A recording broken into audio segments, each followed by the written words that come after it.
C'est avec un certain soulagement que la librairie Priva a pu rouvrir ses portes aujourd'hui. Lundi encore, le groupe Chapitre venait récupérer tout son matériel, ordinateur et centrale compris.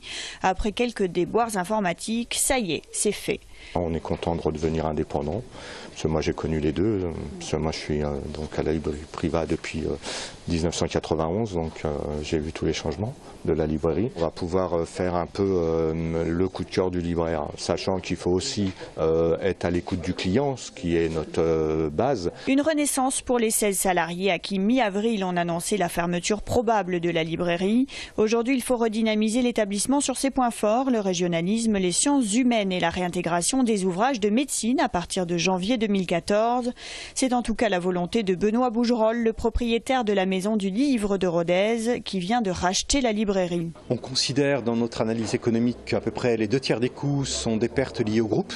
Le fait de sortir du groupe et de revenir indépendant nous permettrait d'économiser donc environ, on va dire 120-130 000 euros par an sur ces 200 000 euros de pertes. Le reste correspond au nécessaire rebondissement de la librairie. La librairie aujourd'hui a baissé en termes d'activité de chiffre d'affaires à un niveau qui est anormal pour la notoriété de l'enseigne, son emplacement, rue des Arts, en face du musée des Augustins, son ancienneté, sa taille, plus de 700 mètres carrés.